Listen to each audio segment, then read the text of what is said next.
오늘부터 우리가 학개서를 묵상을 합니다. 이 학개라는 인물은 당대의 선지자였고 포로에서 돌아온 귀환한 백성에게 처음으로 예언의 말씀을 전했던 선지자이기도 합니다. 그렇다면 이 학개는 어떤 예언의 말씀을 전했는가? 오늘 본문 1장 4절 말씀을 보면 이 성전이 황폐하였거늘 너희가 이때 판벽한 집에 거주하는 것이 옳으냐라고 하면서 너희가 어째서 성전 건축을 멈추었느냐, 왜 재건하지 않느냐라고 하는 어떻게 보면 지적하는 말씀을 전한 선지자입니다.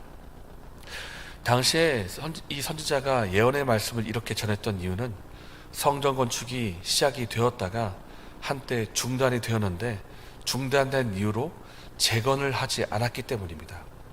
우리가 지난주까지 묵상했던 에스라 말씀에 보면 에스라의 그 당대에 백성들이 건축을 한 것을 보게 됩니다. 포로에서 귀환하고 성전을 건축하자. 그래서 성전 건축의 이 기초가 되는 그 기초의 돌을 놓고서 아주 기뻐했던 백성들의 모습이 나옵니다. 근데 문제가 무엇인가 하면 이 성전 건축을 방해하는 무리가 생겨난 것입니다. 바로 사마리아 백성들인데, 사마리아 사람들인데, 이 사마리아 사람들이 시비를 겁니다. 우리도 역시 너희처럼 하나님을 믿는 사람들이다. 우리도 너희와 함께 성전 건축을 하고 싶다. 그러나 유다 민족이 그것을 허용하지 않으니까 방해를 하는 것입니다. 노골적으로 방해를 하고 또 심지어는 그 지역을 관할하는 관리들에게 뇌물을 주어가면서까지 성전 건축이 진행되지 못하도록 방해를 했습니다. 그래서 결국 어떻게 되는가? 성전 건축이 16년 동안 중단이 되고 맙니다. 그래서 이 16년 동안 중단이 되는 이 사실을 보고 오늘 말씀에 학개가 예언의 말씀을 전하는 것입니다. 다시 건축을 해라. 그래서 백성들이 언제 건축을 다시 시작하는가 하면 오늘 말씀을 듣고 학개의 말씀을 듣고 다시 시작하는 것이 오늘의 본문인 것입니다. 에스라를 우리가 묵상을 했죠. 에스라 5장 1절 보면 이렇게 나옵니다. 선지자 학개와 이또의 손자 스가랴가 유다 사람들에게 예언하였다라고 하는 예언의 말씀이 무엇인가 하는 것을 오늘 학개서가 자세히 보여주고 있는 것입니다. 그래서 오늘 본문을 살펴보고 우리가 교훈을 받기를 원합니다.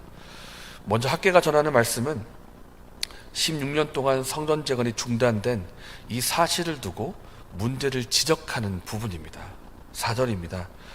이 성전이 황폐하였거늘 너희가 이때에 판벽한 집에 거주하는 것이 옳으냐.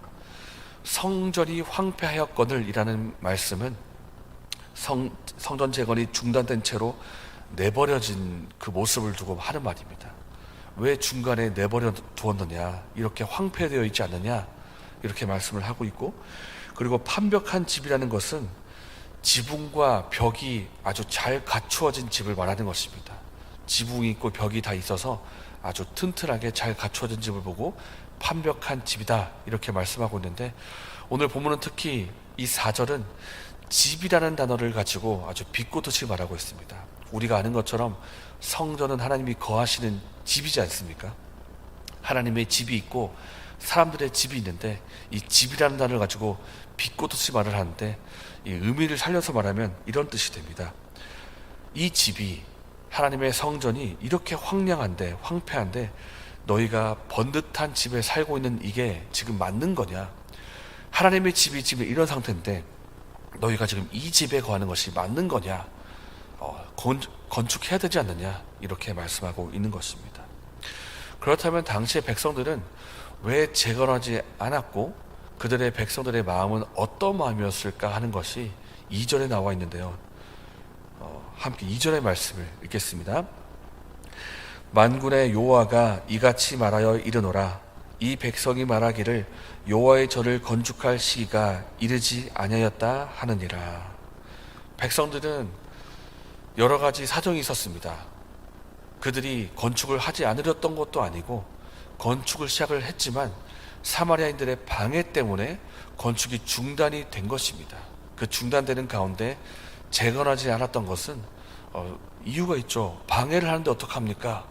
말을 할 수 있겠지만은 이것이 그들의 입장에서는 합당한 이유인지 모르겠지만 하나님께서 보시기에는 그것이 핑계라는 것입니다. 너희들 지금 핑계를 대고 있다.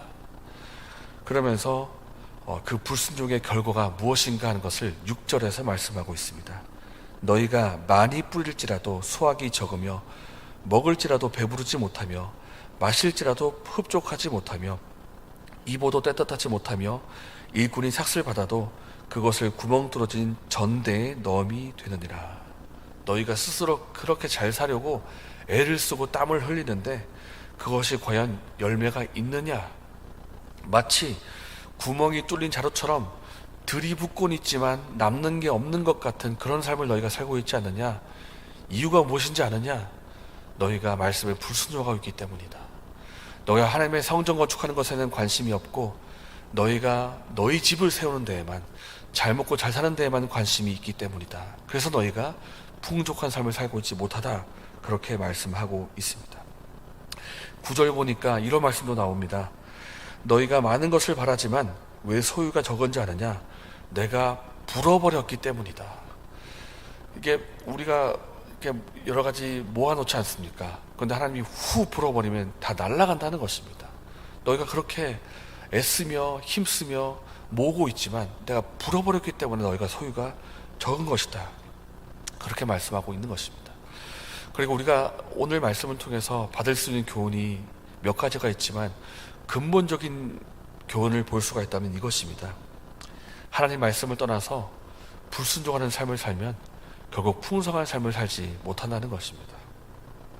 진정 풍성한 삶은 어디에 있는 것인가? 하나님 안에 거할 때, 하나님 말씀에 순종할 때 풍성한 삶을 누릴 수가 있다는 것입니다.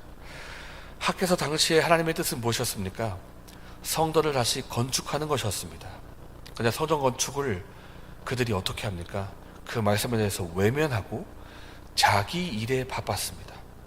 나는 내가 먹고 살기도 바쁩니다 라고 하면서 하나님 말씀을 외면하고 자기 뜻에 몰두하는 삶을 살았습니다. 여러분, 이 하나님의 성전 건축이 어떤 의미이겠습니까? 성전을 건축하겠다는 것은 하나님을 예배하는 장소를 다시 세우겠다는 것이고 하나님을 예배하는 삶을 살고 싶다는 것입니다. 하나님과 예배하고 하나님과 교제하면서 하나님과 가까워지고 싶다는 마음을 표현한 것이 성전 건축입니다. 그런데 이 성전 건축을 중단했다는 것은 무슨 뜻이겠습니까?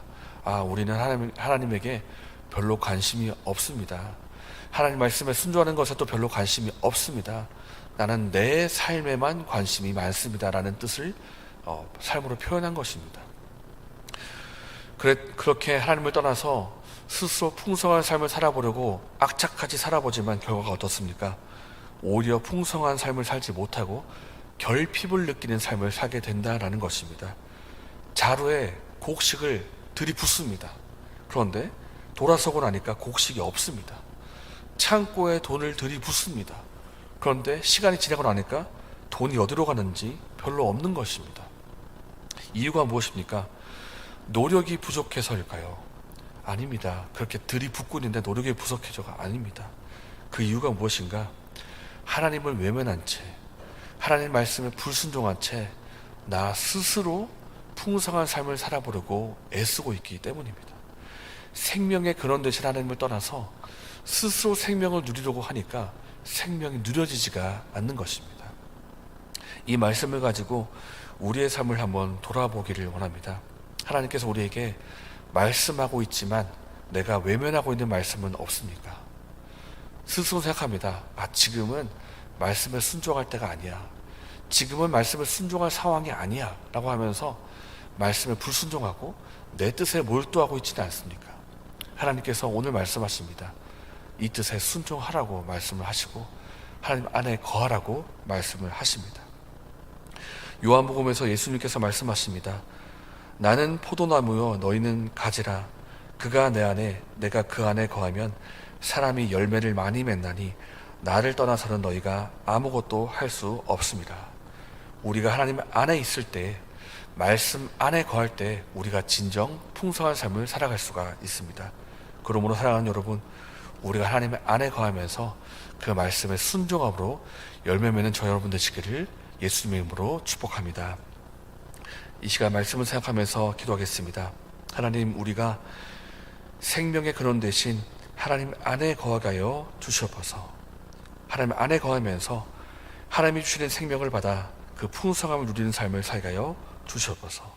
이렇게 기도하시고 개인적인 제목으로 기도하신 후에 자유롭게 돌아가시겠습니다.